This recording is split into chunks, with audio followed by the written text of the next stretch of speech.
Hello students, ये circle का first lecture है। इसमें हम 5 क्वेश्चन डिस्कस करेंगे। तो question number 1, the area of the triangle formed by the line joining the origin to the point of intersection of the line this and the circle this is। मतलब ये एक straight line है और ये circle है। तो ये straight line circle को 2 पॉइंट पर कट करेगा। तो वो दोनों पॉइंट और ओरिजिन से जो ट्रायंगल बनेगा उस ट्रायंगल का एरिया फाइंड करना है। जैसे यहाँ पे डायग्राम है, ये एक्स डैश, ये वाई और वाई डैश वाई एक्सिस, ठीक है। ये ओरिजिन है जो सर्कल का सेंटर है। सर्कल का इक्वेशन है x square plus y square equal to √10 का स्क्वायर। तो इस सर्कल का सेंटर हो गया 0 0 और रेडियस हो गया √10। तो इसका सेंटर है 0 0, जो यहाँ पे ओ एज्यूम कर लिया, ये इसका सेंटर है। और ये जो लाइन है x√5 plus 2y equal to 3√5, ये लाइन इस सर्कल को P और Q 2 पॉइंट पर कट कर रहा है। तो ये P और Q और सेंटर है, ओरिजिन है O। तो POQ का एरिया फाइंड करना है। तो POQ का एरिया फाइंड करने के लिए सबसे पहले हम फाइंड कर लेंगे कि PQ का लेंथ कितना है। PQ का लेंथ, और ये O से PQ पर परपेंडिकुलर है OL। तो OL का लेंथ भी हम लोग फाइंड करेंगे। तो OL का लेंथ पहले फाइंड करते हैं। OL का लेंथ मतलब ओरिजिन से इस लाइन पर लेंथ हो परपेंडिकुलर। ये कितना होगा? ये होगा 0 प्लस 0 माइनस 3√5 बाई √5 प्लस 4, ठीक है। ये हो जाएगा लेंथ ऑफ परपेंडिकुलर मतलब OL का लेंथ। तो OL का लेंथ हो जाएगा 3√5 बाई 3 मीन्स √5। तो √5 हो गया OL का लेंथ। OQ का लेंथ किसका इक्वल होगा? रेडियस का इक्वल होगा। तो रेडियस है √10। तो OQ का लेंथ हो गया √10।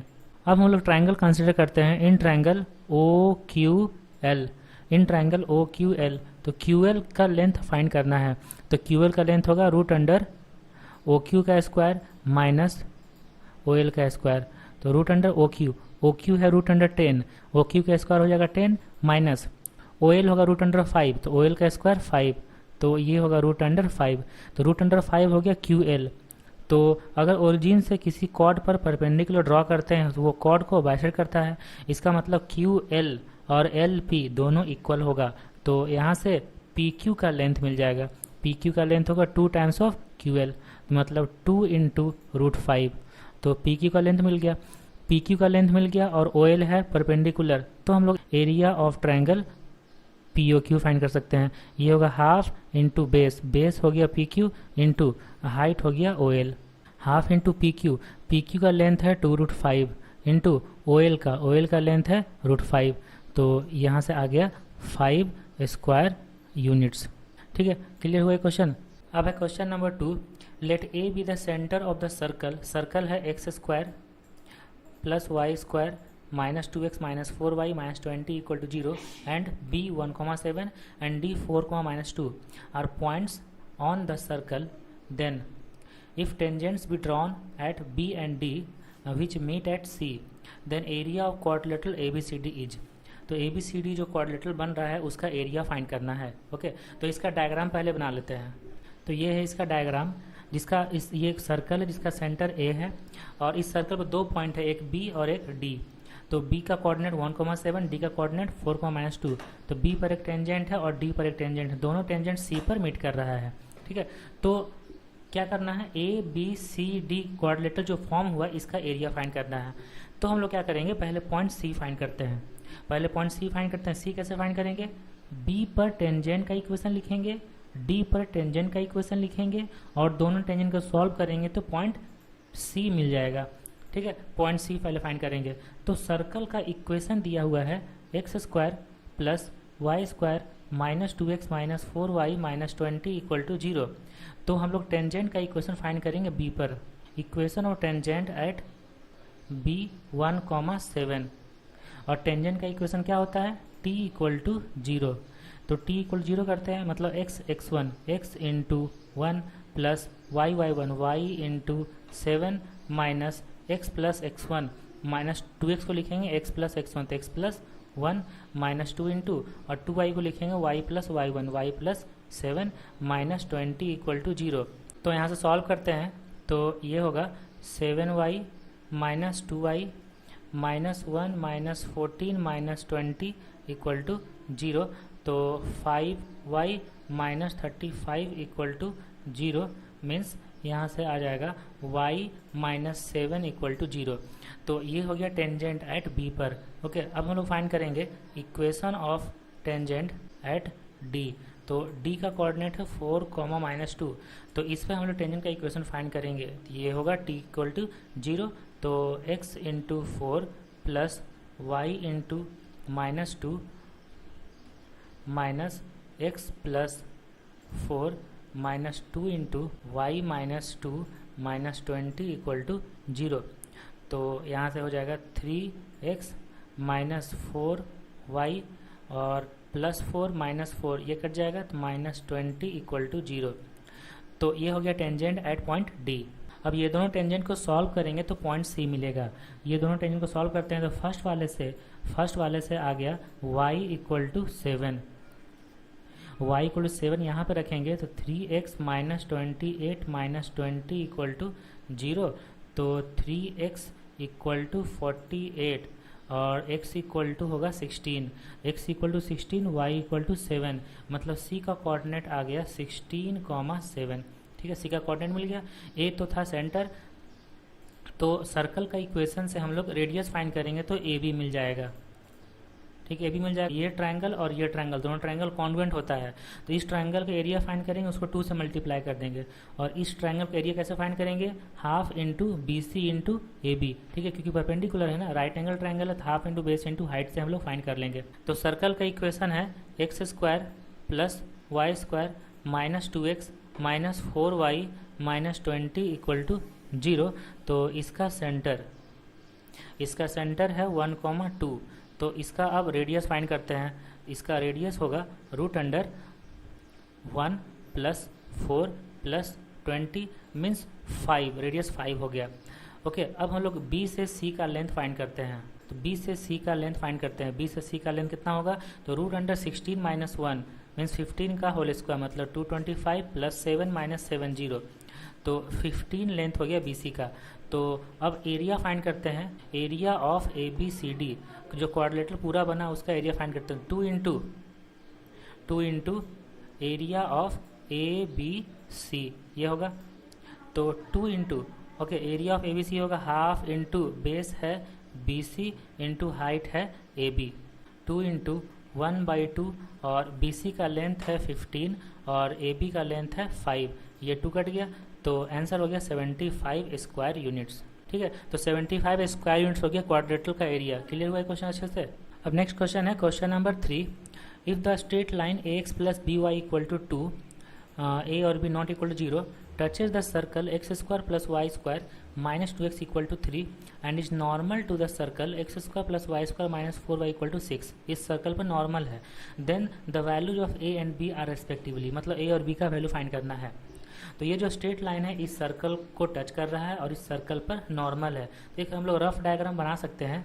तो लाइन का इक्वेशन हो जाएगा AX + BY इक्वल टू 2 और जिस सर्कल को टच कर रहा है उसका इक्वेशन है x² + y² -2x equal to 3 और जिस सर्कल पर नॉर्मल उसका इक्वेशन है x² + y² -4y equal to 6।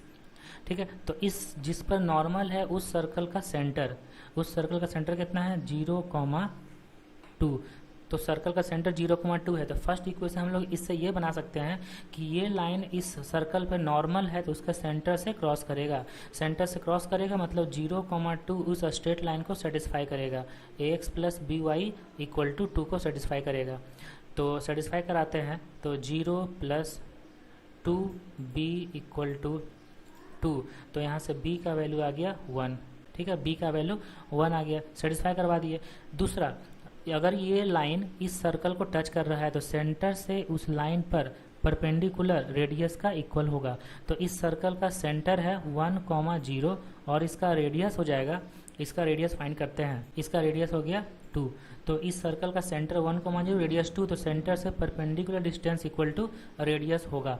तो सेंटर से परपेंडिकुलर डिस्टेंस A + 0 - 2 का मॉड बाई √A² + B²। ठीक है, इक्वल टू रेडियस मतलब 2। तो यहाँ से A - 2 का मॉड इक्वल टू 2 और root under a square plus b square, root under a square plus b का वैल्यू 1 है तो बी स्क्वायर हो जाएगा 1। अब दोनों साइड स्क्वायरिंग करते हैं, दोनों साइड स्क्वायरिंग करेंगे तो ये होगा a माइनस 2 का square equal to 4 of a square plus 1। तो a square minus 4a plus 4 equal to 4a square plus 4। दोनों साइड से 4 कट गया तो 4a स्क्वायर माइनस ए स्क्वायर मीन्स यहाँ से हो जाएगा 3a square plus 4a equal to 0। तो a अगर कॉमन लेंगे तो 3a प्लस 4 इक्वल टू 0। तो a इक्वल टू आइदर 0 और a इक्वल टू -4/3। अब a का वैल्यू 0 नहीं हो सकता क्योंकि क्वेश्चन में ही दिया हुआ है a और b नॉट इक्वल टू 0। तो इसका मतलब a का वैल्यू -4/3। तो a का वैल्यू हो गया -4/3 और b का वैल्यू हो गया 1। a और b का वैल्यू फाइंड करना था। तो क्लियर हुआ ये क्वेश्चन। नेक्स्ट है question number 4, find the equation of a circle having the lines this. ये पेयर ऑफ लाइन्स है, मतलब यह दो को लाइन को रिप्रेजेंट कर रहा है ये। तो having the lines this as its normals and having size just sufficient to contain the circle this. Okay, तो इस सर्कल को कंटेन कर रहा है, मतलब ये सर्कल उस सर्कल के अंदर में है और उस सर्कल को टच कर रहा है इंटरनली। ठीक है, तो ये जो लाइन का इक्वेशन दिया हुआ पेयर ऑफ लाइन जिसका इक्वेशन है x square plus 2xy plus 3x plus 6y equal to 0, इससे दो लाइन का इक्वेशन हम लोग फाइंड कर सकते हैं। तो करते हैं, ये दोनों से x कॉमन लेंगे तो ये होगा x plus 2y plus 3 common लेंगे तो x plus 2y equal to 0। तो x plus 2y into x plus 3 equal to 0। यहाँ से दो लाइन का इक्वेशन मिला, एक हो गया x प्लस 3 इक्वल टू 0 और दूसरा हो गया x plus 2y equal to 0। ये दो लाइन का इक्वेशन मिला, ये दोनों लाइन सर्कल पर नॉर्मल है। ठीक है, एक रफ डायग्राम हम लोग बनाते हैं इसका। तो एक का इक्वेशन है x प्लस 3 इक्वल टू 0 और दूसरे लाइन का इक्वेशन है x plus 2y equal to 0। ये दोनों लाइन सर्कल पर नॉर्मल है, मतलब नॉर्मल सेंटर से क्रॉस करता है। तो ये दोनों लाइन को सॉल्व करेंगे तो सेंटर मिल जाएगा। तो ये दोनों लाइन को सॉल्व करते हैं, यहाँ से x इक्वल टू आ गया -3 और यहाँ पर रख देंगे तो -3 प्लस 2y इक्वल टू 0। तो 2y इक्वल टू 3 तो y इक्वल टू 3/2 आ जाएगा। तो सर्कल का सेंटर मिल गया। तो सर्कल का सेंटर हो गया -3, 3/2। ओके, अब एक कंडीशन दिया हुआ है कि having size just sufficient to contain the circle this. तो ये एक सर्कल है, ये सर्कल इस सर्कल को इंटरनली टच करेगा। तो मतलब इसका डायग्राम ऐसा कुछ हो सकता है कि ये सर्कल इंटरनली इसको टच कर रहा है, जिसका सेंटर है यहाँ पे ऐसा एज्यूम कर लिया कि C2 और ये सेंटर है C1। तो दोनों सर्कल का सेंटर के बीच का डिस्टेंस C1 C2 कितना होगा? तो ये जो बड़ा वाला सर्कल है उसका रेडियस हम लोग एज्यूम करते हैं R1 और इस छोटा सर्कल का रेडियस एज्यूम करते हैं R2। तो R1 में से R2 माइनस करेंगे, मतलब पूरा रेडियस R1, वहाँ से R2 माइनस करेंगे तो C1 C2 डिस्टेंस आ जाएगा। तो यहाँ से R1 इक्वल टू आ जाएगा C1 C2 प्लस R2। ठीक है, C1 C2 मतलब दोनों के सेंटर के बीच का डिस्टेंस। तो हम लोग जो सर्कल C2 है सेकेंड वाला सर्कल, इसका सेंटर हम लोग फाइंड करते हैं। तो सर्कल का इक्वेशन हो गया x square minus 4x plus y square minus 3y equal to 0। तो इसका सेंटर मतलब C2, तो C2 हो जाएगा 2, 3/2। तो 2, 3/2 सेंटर हो गया। तो C1 और सर्कल का जो फर्स्ट सर्कल का सेंटर C1 है वो है -3, 3/2। तो C1 C2 मतलब दोनों के बीच का डिस्टेंस फाइंड करते हैं। तो -3 -2 -5 का स्क्वायर 25 हो गया, 3/2 -3/2 0। तो ये प्लस R2 मतलब सेकेंड वाले सर्कल का रेडियस, तो इसका रेडियस भी हम लोग फाइंड करते हैं R2। तो R2 हो जाएगा √4 प्लस 9/4, तो हो जाएगा 5/2। तो 5/2 इसका रेडियस हो गया R2। तो ये हो गया 5 प्लस 5/2 मतलब 15/2। तो 15/2 हो गया बड़ा वाला सर्कल का रेडियस मतलब R1। अब सर्कल का इक्वेशन फाइंड कर सकते हैं। तो सर्कल का इक्वेशन होगा x माइनस सेंटर मतलब अल्फ़ा, तो x प्लस 3 का whole square plus y minus 3/2 का होल स्क्वायर इक्वल टू 15/2 का होल स्क्वायर। यही हो गया सर्कल का इक्वेशन। क्लियर हुआ अच्छे से ये क्वेश्चन। अब नेक्स्ट है question number 5, find the locus of middle points of chords of circle this which subtend a right angle at the point C, 0। तो यहाँ पर डायग्राम देखिए, ए बी एक कॉर्ड है जिसका मिड पॉइंट है N, जिसका लोकस फाइंड करना है, और ये कॉर्ड ए बी किसी पॉइंट P C, 0 पर 90 डिग्री फॉर्म कर रहा है। तो ये 90 डिग्री एंगल फॉर्म कर रहा है किसी पॉइंट C पर, और इस सर्कल का सेंटर है O, जिसका कोऑर्डिनेट है 0, 0, इसका सेंटर, और रेडियस है A, ठीक है। तो इस जो कॉर्ड है ए बी, उसका मिड पॉइंट एन का लोकस फाइंड करना है, और जिसका लोकस फाइंड करना होता है उसका कोऑर्डिनेट हम लोग h, के एज्यूम कर लेते हैं। तो एन का कोऑर्डिनेट एज्यूम कर लिए h, के, ठीक है। तो यहाँ पर P पर अगर राइट एंगल फॉर्म कर रहा है तो A P B triangle A P B एक राइट एंगल ट्रायंगल है जहाँ पे n है मिड पॉइंट, ठीक है। तो n है मिड पॉइंट। अगर कोई भी राइट एंगल ट्रायंगल होता है, अगर होता है, उसका हाइपोटेन्यूज का मिड पॉइंट से ये अगर ए बी, अच्छा ये P है और ये B है, ये N है ना, तो N हाइपोटेन्यूज का मिड पॉइंट है, N से P का डिस्टेंस, N से A का डिस्टेंस और N से B का डिस्टेंस तीनों सेम होता है, क्योंकि इस केस में N हो जाएगा सरकम सेंटर, मतलब एक ऐसा सर्कल जो ट्रायंगल का तीनों वर्टेक्स से पास कर रहा है उसका सेंटर होता है, और NA, NP, NB हो जाएगा रेडियस, ठीक है। तो यहाँ से ये जो डायग्राम है, N से A का डिस्टेंस इक्वल टू N से B का डिस्टेंस इक्वल टू N से P का डिस्टेंस इक्वल होगा। तो लिख सकते हैं NA का whole square equal to NB का whole square equal to NP का होल स्क्वायर, और NP हम लोग फाइंड कर सकते हैं। N है h, के और P है C, 0, तो NP का स्क्वायर हो जाएगा h माइनस C का whole square plus K minus 0 का होल स्क्वायर, ठीक है। ये हो जाएगा NB का स्क्वायर या फिर NA का स्क्वायर या फिर NP का स्क्वायर हो गया। अब ये जो सेंटर है सर्कल का और ए बी कॉर्ड है, N मिड पॉइंट है, तो सेंटर से किसी कॉर्ड के मिड पॉइंट को ज्वाइन करते हैं, तो वो परपेंडिकुलर होता है। मतलब सेंटर से ज्वाइन करने वाला लाइन जो कॉर्ड पर परपेंडिकुलर है तो मिड पॉइंट होगा, मतलब परपेंडिकुलर बाइसेक्टर होता है। इसका मतलब है कि OBN is a right angle triangle. OBN एक राइट एंगल ट्रायंगल है जहाँ पे OB हो जाएगा हाइपोटेन्यूज, तो लिख सकते हैं OB का स्क्वायर इक्वल टू ON का स्क्वायर प्लस NB का स्क्वायर, ठीक है। तो लिख सकते हैं OB क्या है, रेडियस, सर्कल रेडियस है A, तो A का स्क्वायर। अब ON का स्क्वायर, O है 0, 0 और N है h, k, तो h माइनस 0 का होल स्क्वायर मतलब h स्क्वायर, k माइनस 0 का होल स्क्वायर मतलब k स्क्वायर प्लस NB का, और NB यहाँ से लिख सकते हैं NB का स्क्वायर है, ये होगा h माइनस C का whole square plus k square, ठीक है। तो ये हो गया h और k में एक रिलेशन, और लोकस फाइंड करने के लिए h को x और k को y रख देते हैं। तो यहाँ से a square equal to x square plus y square plus यहाँ से h स्क्वायर मतलब x square minus 2cx plus c square plus y square, ठीक है। तो x square plus x square, तो ये हो गया 2x स्क्वायर, और y square plus y square ये हो गया plus 2y square minus 2cx plus c square minus a square equal to 0। तो यहाँ से अब x square plus y square minus cx और plus C square minus A square by 2 equal to 0। तो यही हो गया लोकस जो एक सर्कल है। तो क्लियर हो गया क्वेश्चन आंसर से। यहाँ पे कॉर्ड ए बी का मिड पॉइंट का लोकस फाइंड करना था, और जिसका लोकस फाइंड करना होता है उसका हम लोग कोऑर्डिनेट h, के एज्यूम कर लेते हैं, और उस h और k में एक रिलेशन बनाते हैं जो क्वेश्चन में दिया हुआ पैरामीटर a है c है उसी का टर्म्स में।